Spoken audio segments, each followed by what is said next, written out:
Hi everyone, welcome to the channel easy science with Sakshi. हमने हमारी last class में cell के बारे में पढ़ा था, सेल क्या होता है इसके बारे में पढ़ा था और सेल के रिगार्डिंग कुछ साइंटिस्ट की जो डिस्कवरीज थी उसके बारे में पढ़ा था। आज की क्लास में हम पढ़ेंगे components of cell, means cell किस किस से मिलके बना हुआ है। ठीक है, तो सेल मेजरली किस किस से मिलके बना है भाई? सेल मेम्ब्रेन या फिर हम इसको प्लाज्मा मेम्ब्रेन भी बोल सकते हैं। जो सेल की सबसे आउटर कवरिंग होती है उसको हम क्या कहते हैं? सेल मेम्ब्रेन कहते हैं। नेक्स्ट क्या है आपका? सेल वॉल है, ये जो कि किस में प्रेजेंट होती है? प्लांट्स में प्रेजेंट होती है। आगे हम इसके बारे में डिस्कस करेंगे ज़्यादा। थर्ड क्या है? न्यूक्लियस है। फोर्थ हमारा क्या है? साइटोप्लाज्म है। और नेक्स्ट है हमारी नंबर ऑफ सेल ऑर्गेनेलीज होती हैं, लाइक जैसे endoplasmic reticulum, Golgi apparatus, lysosomes, mitochondria, plastid, vacuoles, ribosomes. इन सभी सेल ऑर्गेनेलीज का अपना स्पेसिफिक फंक्शन होता है जिसके बारे में हम एक एक करके पढ़ेंगे। तो सबसे पहले हम पढ़ते हैं सेल मेम्ब्रेन या प्लाज्मा मेम्ब्रेन भी हम इसको कहते हैं। तो जैसा कि आप डायग्राम में देख सकते हैं, सेल बना हुआ है और सेल के बाहर से हमारी क्या है? एक आउटर कवरिंग जो आपको दिखाई दे रही है, इसको हम क्या कहते हैं? सेल मेम्ब्रेन कहते हैं। और कुछ आपको एरो दिखाई दे रहे होंगे, यहाँ से क्या है? ये स्पेस प्रेजेंट है। ओके, ये हमारी जो सेल मेम्ब्रेन होती है इसके अंदर क्या होते हैं भी? पोर्स प्रेजेंट होते हैं, जिसके थ्रू क्या होता है? सेल के अंदर और सेल से बाहर चीजों का एंट्री एंड एग्जिट होता है। ओके, तो जो हमारी प्लाज्मा मेम्ब्रेन होती है, अब ये किससे मिलके बनी है? ये हमारे लिपिड और प्रोटीन से मिलके बनी हुई होती है। जो प्लाज्मा मेम्ब्रेन होती है वो क्या होती है? फ्लेक्सिबल होती है, मीन्स लचीली होती है, रिजिड नहीं होती है ये। ओके, जो हमारी प्लाज्मा मेम्ब्रेन होती है वो क्या होती है भी? सिलेक्टिवली परमिएबल मेम्ब्रेन होती है। अब यहाँ पे सिलेक्टिवली परमिएबल से हमारा क्या मतलब है? मीन्स हमने बात किया कि जो सेल मेम्ब्रेन है वो हमारा चीजों का सेल के अंदर एंट्री और एग्जिट में हेल्प करती है। तो क्या सेल सभी चीजों को सेल के अंदर क्या सेल मेम्ब्रेन जो है सेल के अंदर सभी चीजों को एंट्री दे देगी? नहीं, ऐसा नहीं है। सेल सिर्फ उन्हीं चीजों को सेलेक्ट करके अपने अंदर एंट्री देगी जो हमारे सेल के लिए जरूरतदायक है। मतलब ऐसा नहीं है कि हर चीज को जाने देगी। जिस चीज की सेल को जरूरत है सिर्फ उन्हीं चीजों को हमारी जो मेम्ब्रेन है वो एंट्री देगी। इसलिए हम इसको क्या कहते हैं? सिलेक्टिवली परमिएबल मेम्ब्रेन कहते हैं। और जो हमारा सेल मेम्ब्रेन के रिगार्डिंग जो एक फेमस मॉडल है, फ्लूइड मोज़ेक मॉडल, ये किसने दिया था? सिंगर एंड निकोलसन ने दिया था। कौन से ईयर में? 1972 में। बस 9th क्लास के लिए आप फ्लूइड मोज़ेक मॉडल के बारे में इतना जाने, और फर्दर इसके बारे में डिटेल में जानने की जरूरत नहीं, वो हम हायर क्लासेस में पढ़ेंगे। अभी हमने बात किया कि चीज़ों का मूवमेंट होता है हमारी सेल मेम्ब्रेन से, तो वो किस तरीके से होता है? मूवमेंट किस टाइप का होता है? तो हमारा दो तरीके से चीज़ों का ट्रांसपोर्ट होता है। वो किस तरीके से? दो तरीके से, passive transport and active transport. अब पैसिव ट्रांसपोर्ट क्या होता है भाई? चीजों का movement means substances move from their higher concentration to lower concentration. Means substances move करते हैं जहां पे उनकी मात्रा ज्यादा है वहां से कम की तरफ। ओके, जैसे कि आप नीचे डायग्राम में देख रहे हैं, एक सेल है, सेल के अंदर ये जो भी सब्सटेंस है, लाइक आप इसको वाटर मान सकते हो सब्सटेंस को। ठीक है, तो आप देख पा रहे होंगे सेल के अंदर जो है वाटर की अमाउंट क्या है भाई? कम है, मीन्स लो कंसंट्रेशन है। और सेल के बाहर जो है वाटर की हाई कंसंट्रेशन है। तो वाटर कहाँ से कहाँ मूव करेगा? अपने हाई कंसंट्रेशन से लो कंसंट्रेशन की तरफ। मीन्स सेल के बाहर से वाटर किस तरफ मूव करेगा? सेल के अंदर की तरफ मूव करेगा। ठीक है, इसको हम क्या कहते हैं? पैसिव ट्रांसपोर्ट कहते हैं। जबकि जो एक्टिव ट्रांसपोर्ट होता है वो बिल्कुल इसका अपोजिट होता है। एक्टिव ट्रांसपोर्ट के अंदर चीजों का जो मूवमेंट होता है वो from their low concentration to high concentration होता है। आप डायग्राम में देख रहे हैं कि सेल के अंदर पानी की जो अमाउंट है वो कम है, लेकिन फिर भी ये एक्टिव ट्रांसपोर्ट है, तो इसके अंदर क्या होगा, जो पानी है वो अपनी लो कंसंट्रेशन से किस तरफ मूव कर रहा है, हाई कंसंट्रेशन की तरफ मूव कर रहा है। ओके, जो पैसिव ट्रांसपोर्ट होता है उसके अंदर किसी भी टाइप की एनर्जी की रिक्वायरमेंट नहीं होती है, वो खुद से ही होता है। और जो एक्टिव ट्रांसपोर्ट होता है उसके अंदर हमें एनर्जी की रिक्वायरमेंट होती है। जो पैसिव ट्रांसपोर्ट होता है वो एक टाइप का स्लो मूवमेंट होता है, मीन्स सब्सटेंसेस का स्लो मूवमेंट होता है, धीरे धीरे मूवमेंट होता है। और जो एक्टिव ट्रांसपोर्ट है उसके अंदर सब्सटेंसेस का मूवमेंट कैसा रहता है भाई, फास्ट रहता है, क्योंकि हम उसके अंदर उसको एक्स्ट्रा एनर्जी प्रोवाइड कर रहे हैं ना, तो मूवमेंट फास्ट होता है। ओके, और जो पैसिव ट्रांसपोर्ट है उसके अंदर हम सिंपली स्मॉल मोलिक्यूल्स या फिर वाटर मोलिक्यूल्स का ही ट्रांसपोर्ट करते हैं। और जो एक्टिव ट्रांसपोर्ट है उसके अंदर लार्ज मोलिक्यूल्स का मूवमेंट देखा जाता है।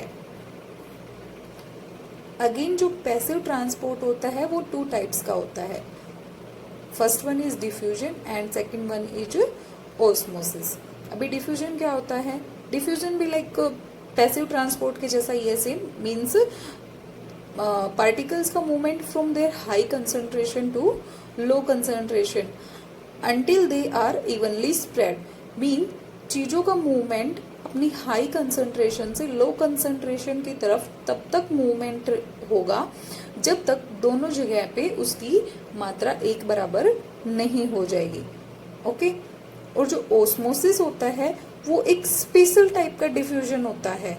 स्पेशल टाइप का डिफ्यूजन इसको क्यों बोला है, क्योंकि इसके अंदर जो पार्टिकल्स हैं उनको सेल मेम्ब्रेन को क्रॉस करके जाना पड़ता है। ठीक है,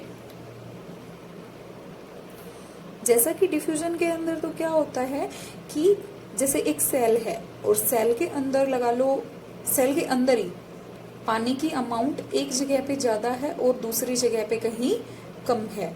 ठीक है, तो वो सेल के अंदर ही पानी कहाँ से कहाँ मूव करेगा, मतलब it's high concentration to low concentration. ठीक है, लेकिन ओस्मोसिस के अंदर क्या होता है बेटा, जो पानी है वो सेल से निकल के सेल मेम्ब्रेन को क्रॉस करते हुए कहाँ जाएगा, सेल के आउटसाइड जाएगा। आई होप आपको इन दोनों के बीच में डिफरेंस समझ आया होगा। ओके, सेकेंड पॉइंट क्या है हमारा, जो डिफ्यूजन है इसके अंदर सॉलिड, लिक्विड, गैस तीनों टाइप के पार्टिकल्स का मूवमेंट देखा जाता है, लेकिन जो ओस्मोसिस है इसके अंदर सिर्फ लिक्विड पार्टिकल्स का मूवमेंट होता है। और डिफ्यूजन जो है इसके अंदर किसी भी टाइप की सेल मेम्ब्रेन की रिक्वायरमेंट नहीं होती है, ये फ्रीली होता है। और जो ओस्मोसिस है उसके अंदर हमें सेमी परमेबल मेम्ब्रेन की रिक्वायरमेंट होती है। डिफ्यूजन का एग्जाम्पल आप देखते हो, जब आप एक जगह पे किसी अपने रूम में परफ्यूम लगाते हो लेकिन उसकी खुशबू आपके पूरे घर को महका देती है, वो किसकी वजह से होता है, डिफ्यूजन से होता है। अगर आपके पड़ोस के घर में कहीं खाना बन रहा है तो उसकी खुशबू आप तक पहुंचती है, आपको पता लग जाता है ना कि क्या बन रहा है, तो वो किससे होता है, डिफ्यूजन से होता है। ओके, और ओस्मोसिस का एग्जाम्पल क्या है भी, plant root absorbing water from a soil. ये कैसे होता है, देखो आप प्लांट को पानी कैसे देते हो, आप उसके रूट्स के अंदर ही पानी डालते हो ना, तो कैसे जाता है उसके अंदर पानी। अब इससे समझो, जो रूट्स की सेल्स हैं उसके अंदर क्या है, पानी की कंसंट्रेशन क्या है अभी, कम है, और रूट्स की जो सेल्स हैं उनसे बाहर क्या है, आपने जो पानी डाला है उसकी वाटर की कंसंट्रेशन क्या है, ज्यादा। तो अभी पानी कहाँ से कहाँ मूव करेगा, from its high concentration to low, means पानी अभी रूट्स के बाहर प्रेजेंट है और बाहर से कहाँ जाएगा, रूट की सेल्स के अंदर जाएगा। तो उसको क्या करना पड़ रहा है, एक मेम्ब्रेन को क्रॉस करना पड़ रहा है। ठीक है, इसलिए ये किसका एग्जाम्पल है, ओस्मोसिस का एग्जाम्पल है। अभी जो ओस्मोसिस है वो भी हमारा 2 टाइप्स का होता है, endo osmosis and exo osmosis. जैसा कि आप नाम से समझ रहे हो, एंडो मीन्स क्या होता है, अंदर, और एक्सो एग्जिट से समझ पाओगे कि एक्सो मीन्स बाहर निकलना। ओके, तो जो एंडो ओस्मोसिस होता है उसके अंदर क्या होता है भाई, movement of water into the cell, means cell के बाहर से पानी कहाँ जाएगा, सेल के अंदर जाएगा। और कोई चीज सेल के अंदर जाएगी तो वो क्या होगा भाई, फूलेगा, मीन्स स्वेल अप होगा। ओके, तो एंडोऑस्मोसिस के अंदर क्या होता है, पानी का मूवमेंट सेल के बाहर से सेल के अंदर होता है, और इसके अंदर क्या होता है, सेल स्वेल अप हो जाती है। डायग्राम में आप देख पा रहे होंगे। उसके बाद एक्सोऑस्मोसिस है, इसके अंदर क्या होता है, movement of water outside the cell. इसके अंदर क्या होता है भाई, जो पानी है वो सेल के अंदर से कहाँ जाएगा, सेल के बाहर जाएगा। और आप अगर किसी चीज में से उसकी पानी निकाल लोगे तो कैसा हो जाएगा, वो श्रिंक होगा। मीन्स इसमें क्या होगा, सेल आपका श्रिंक होगा, क्योंकि उसमें पानी सेल के अंदर से सेल के बाहर मूव कर रहा है। टाइप्स ऑफ सॉल्यूशन, ये आपका एक काफ़ी इंपॉर्टेंट टॉपिक है, इसको थोड़ा ध्यान से समझना। हमारे 3 टाइप के सॉल्यूशन होते हैं। First one hypertonic solution, second hypotonic, and third one is isotonic solution. अब जो हमारा हाइपोटोनिक सॉल्यूशन होता है उसके अंदर क्या होता है, देखो जैसे कि आप एक बीकर ले लीजिए, बीकर के अंदर आप क्या डालेंगे, एक लिक्विड सॉल्यूशन डालेंगे, ठीक है। उस सॉल्यूशन के अंदर क्या होगा भाई, हाइपरटोनिक सॉल्यूशन में जो सोल्यूट की अमाउंट होगी वो तो क्या होगी, ज्यादा होगी, और जो सोलवेंट की अमाउंट होगी वो क्या होगी, कम। अब आप सोल्यूट सोलवेंट को कैसे समझेंगे, जैसे कि एग्जाम्पल से आप समझ सकते हैं, आपने एक गिलास में पानी लिया और आपके पास क्या है, शुगर है, ठीक है। आपने क्या करना है, शुगर को पानी के अंदर मिक्स करना है, ठीक है। तो जो हमारे पास सोलिड पार्टिकल है, कम अमाउंट में है, उसको हम क्या बोलेंगे, सोल्यूट बोलेंगे, ठीक है। और हमारे पास ग्लास में लिक्विड जो ज्यादा अमाउंट में है, पानी है, उसको हम क्या बोलेंगे, सोलवेंट बोलेंगे, ठीक है। तो जो हमने बीकर में अभी एक सॉल्यूशन लिया है उसके अंदर क्या है, सोल्यूट की अमाउंट तो क्या है भाई, ज्यादा है, और जो सोलवेंट की अमाउंट है वो क्या है, कम है, ठीक है। इसलिए इस सॉल्यूशन के अंदर जब हम किसी सेल को रखेंगे तो उसमें क्या होगा, हमारे सेल के अंदर क्या है, सोलवेंट ज्यादा है, और हमारे सॉल्यूशन के अंदर सोलवेंट क्या है, कम है। तो इसमें क्या करेगा, जो सोलवेंट है वो सेल के अंदर से और कहाँ मूव करेगा, सॉल्यूशन की तरफ मूव करेगा, ठीक है। तो इसके अंदर क्या होगा, सेल हमारा फिर श्रिंक होगा। ओके, अगर ना समझ आए तो एक बार वीडियो को दोबारा से सुनना, समझ आ जाएगा। सेकेंड सॉल्यूशन क्या है, हाइपोटोनिक सॉल्यूशन है। जो हाइपोटोनिक सॉल्यूशन होता है उसके अंदर क्या होता है, सोल्यूट तो कम मात्रा में होता है और सोलवेंट क्या होता है भाई, ज्यादा मात्रा में होता है।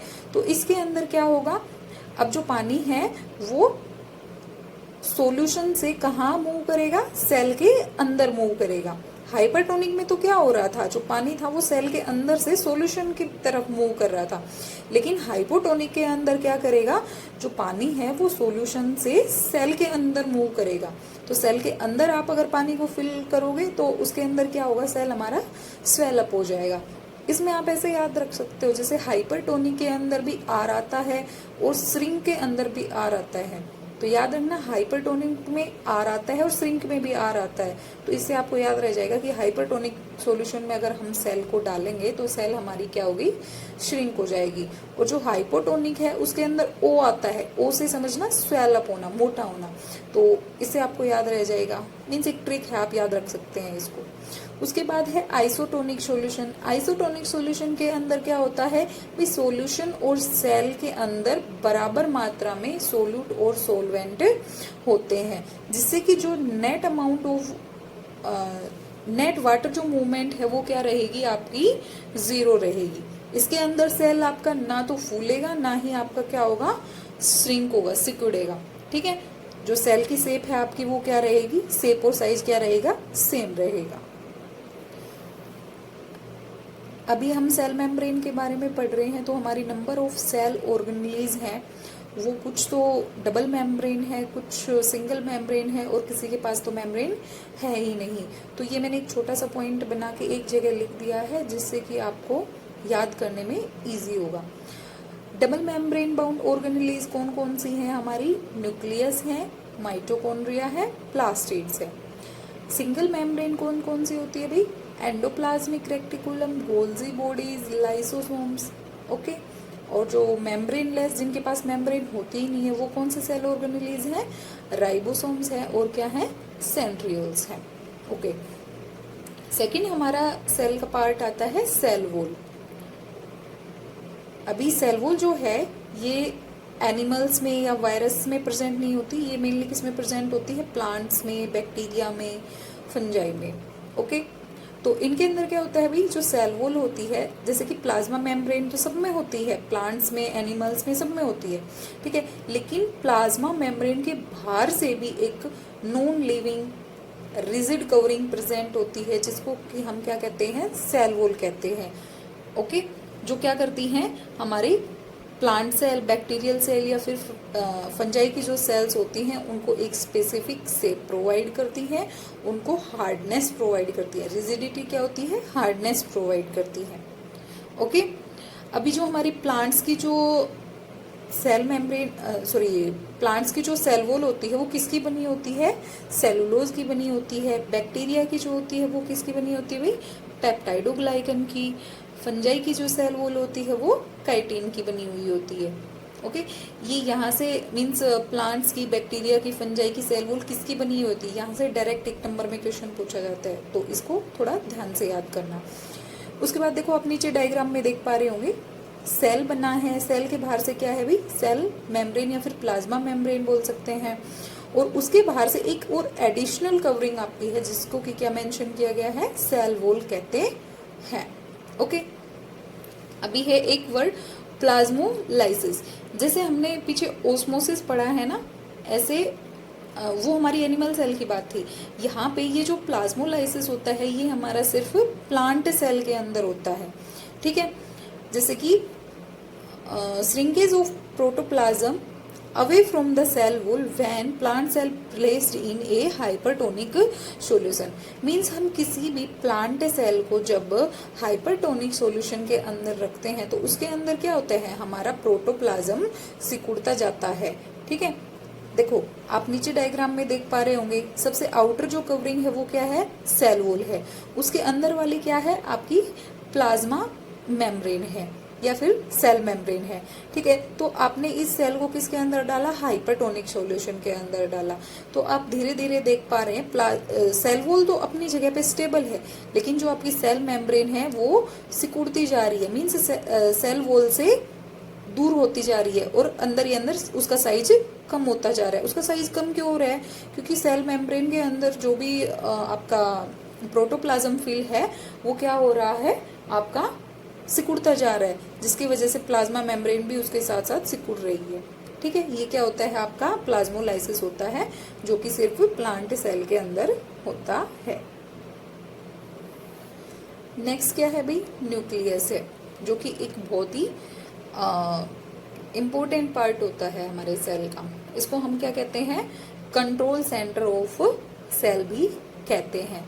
इसको कंट्रोल सेंटर ऑफ सेल क्यों कहा जाता है, क्योंकि जो हमारी सेल की नंबर ऑफ मेटाबॉलिक एक्टिविटीज होती है उनको कौन कंट्रोल करता है भाई, न्यूक्लियस कंट्रोल करता है। न्यूक्लियस को हम ब्रेन ऑफ द सेल भी कहते हैं। ओके, जो न्यूक्लियस होता है वो मेम्ब्रेन बाउंड ऑर्गेनेली होता है, ठीक है भाई। और मेम्ब्रेन बाउंड तो होता है, और कैसा होता है, डबल मेम्ब्रेन, मीन्स इसके आउटसाइड से जो न्यूक्लियस के बाहर से जो मेम्ब्रेन होती है वो आपकी कैसी होती है, डबल लेयर्ड होती है, ठीक है। इस न्यूक्लियर मेम्ब्रेन के अंदर आपके छोटे छोटे पोर्स प्रेजेंट होते हैं, जिनको हम क्या कहते हैं, न्यूक्लियर पोर्स कहते हैं, ठीक है। और इन पोर्स का फंक्शन क्या होता है भाई, ये न्यूक्लियस के अंदर और न्यूक्लियस के अंदर से बाहर की तरफ चीजों की एंट्री और एग्जिट में हेल्प करती है, means help in exchange of materials inside and outside the nucleus. Okay, और जो न्यूक्लियस के अंदर आपको एक फ्लूइड प्रेजेंट दिखाई दे रहा होगा उसको क्या कहते हैं, न्यूक्लियोप्लाज्म कहते हैं। न्यूक्लियोप्लाज्म के अंदर क्या क्या होता है भाई, क्रोमेटिन होता है और न्यूक्लियोलस होता है। अब न्यूक्लियोलस क्या होता है, ये एक हमारा डेंस राउंड शेप ग्रेनुलर एक स्टेबल स्ट्रक्चर होता है, जो कि कहाँ प्रेजेंट है, हमारा न्यूक्लियस के अंदर प्रेजेंट है। इसका क्या काम होता है भाई, ये राइबोसोम की फॉर्मेशन करता है, और राइबोसोम का काम क्या होता है, प्रोटीन का सिंथेसिस करना। जो क्रोमेटिन है, क्रोमेटिन किसको कहते हैं भाई, जो हमारा डीएनए होता है वो हमारे पूरे न्यूक्लियस में डिस्पर्स्ड होता है, ठीक है, किसमें, स्कैटर्ड फॉर्म में, मींस जैसे आपने थ्रेड का गुच्छा सा देखा होगा, उस तरीके से जो हमारा डीएनए है वो सेल के न्यूक्लियस के अंदर बिखरा हुआ होता है। जैसे कि आप डायग्राम में नीचे देख पा रहे हो, जो रेड कलर से बनाया गया है, ये क्या है, हमारा क्रोमेटिन है। ओके, लेकिन जब सेल डिवीजन का टाइम आता है तो सेल डिवीजन के टाइम पे यही जो क्रोमेटिन होता है, जो अभी थ्रेड की फॉर्म में बिखरा हुआ पड़ा है, ये क्या करेगा, कंडेंस होगा और कॉम्पैक्ट होके एक हाईली कोइल्ड स्ट्रक्चर बनाएगा, जिसको कि हम क्या कहते हैं भाई, क्रोमोसोम कहते हैं। ओके, अभी क्रोमोसोम किसका बना हुआ होता है? Chromosome are made up of DNA and help in transfer of heredity character from one generation to another. जो हमारे क्रोमोसोम्स होते हैं वो किसके बने हुए होते हैं? डीएनए के बने होते हैं, और ये क्या करते हैं हमारे भाई, एक जनरेशन से दूसरी जनरेशन के अंदर हेरिडिटिकल कैरेक्टर्स को ट्रांसफर करने में हेल्प। अभी न्यूक्लियस के फंक्शन क्या क्या होते हैं? जो न्यूक्लियस होता है वो हमारी सेल की सभी मेटाबॉलिक एक्टिविटीज को क्या करता है भाई, कंट्रोल करता है। और जो न्यूक्लियस होता है वो क्या करता है, हमारी जेनेटिक इंफॉर्मेशन को स्टोर करने का काम भी करता है, और क्या करता है, उस जेनेटिक इंफॉर्मेशन को ट्रांसमिट करने का काम भी करता है। इट रेगुलेट सेल साइकिल, जो हमारी सेल साइकिल होती है उसको भी रेगुलेट करता है। और जो न्यूक्लियस है वो भी प्रोटीन सिंथेसिस में भी हेल्प करता है। अभी आप सोचोगे कि प्रोटीन सिंथेसिस में कैसे हेल्प करता है? अभी हमने पीछे पढ़ा कि जो हमारे न्यूक्लियस के अंदर क्या होता है, न्यूक्लियोलस प्रेजेंट होता है, और उस न्यूक्लियोलस का काम क्या होता है, आरएनए सिंथेसिस का, और आरएनए क्या करता है, प्रोटीन सिंथेसिस। तो इस तरीके से जो न्यूक्लियस है वो किसमें, हमारी प्रोटीन सिंथेसिस में हेल्प करता है। यहाँ एक पॉइंट नोट करने का है भाई, जो हमारे यूकैरियोटिक ऑर्गेनिजम्स होते हैं उनका तो देखो, जैसे हमने बात की है कि जो न्यूक्लियस होता है वो वेल डिफाइंड होता है। कैसे होता है? क्योंकि उनके पास अपनी न्यूक्लियर मेम्ब्रेन होती है, जिससे कि वो साइटोप्लाज्म से न्यूक्लियस को अच्छे से डिफाइन करता है। लेकिन जो हमारे प्रोकैरियोटिक सेल्स होती हैं उनके अंदर क्या होता है कि जो इनका जेनेटिक मटेरियल होता है वो ऐसे ही सेल के अंदर स्कैटर्ड फॉर्म में होता है। क्यों होता है स्कैटर्ड फॉर्म में? क्योंकि न्यूक्लियस के पास अपनी कोई न्यूक्लियर मेम्ब्रेन नहीं है ना, तो इसलिए स्कैटर्ड फॉर्म में होता है। ठीक है, तो जो प्रोकैरियोटिक जो सेल होती है उनके जेनेटिक मटेरियल को हम क्या कहते हैं, न्यूक्लियोइड कहते हैं। ओके, नेक्स्ट हमारा आता है साइटोप्लाज्म। अब साइटोप्लाज्म क्या होता है? साइटोप्लाज्म है जो सेल के अंदर jelly like semi fluid substance जो प्रेजेंट होता है, कहाँ, सेल के अंदर और न्यूक्लियस से बाहर। ओके, जो न्यूक्लियस है हमारा वो क्या होता है, न्यूक्लियर मेम्ब्रेन से कवर रहता है। तो न्यूक्लियस से बाहर और सेल मेम्ब्रेन के अंदर जो एक जेली लाइक फ्लूइड प्रेजेंट होता है उसको हम क्या कहते हैं, साइटोप्लाज्म कहते हैं। अब इस साइटोप्लाज्म के अंदर क्या होता है, there are number of cell organelles present, और इन सभी सेल ऑर्गेनेलीज का क्या होता है, अपना एक अलग फंक्शन, स्पेसिफिक फंक्शन होता है। अभी हम साइटोप्लाज्म के कुछ फंक्शन देखते हैं, जैसे कि फर्स्ट फंक्शन क्या है, होल्ड सेल ऑर्गेनेलीज। जो साइटोप्लाज्म होता है वो हमारी सभी सेल ऑर्गेनेलीज को क्या करके रखता है भाई, होल्ड करके रखता है। साइटोप्लाज्म के अंदर हमारी नंबर ऑफ केमिकल रिएक्शंस होती हैं, जैसे कि ग्लाइकोलाइसिस हो गया, प्रोटीन सिंथेसिस हो गया। ओके, और जो साइटोप्लाज्म है वो हमारा न्यूट्रिएंट्स का, वेस्ट प्रोडक्ट का और काफ़ी एसेंशियल थिंग्स का क्या करता है भाई, ट्रांसपोर्टेशन में हेल्प करता है। और ये फूड मटेरियल और अदर एसेंशियल सब्सटेंसेस को क्या करता है, स्टोर भी करता है। आज की क्लास के लिए इतना ही। नेक्स्ट क्लास में हम पढ़ेंगे हमारी रिमेनिंग सेल ऑर्गेनेलीज के बारे में। I hope you like the video. Please do like, share and subscribe the channel. Thank you.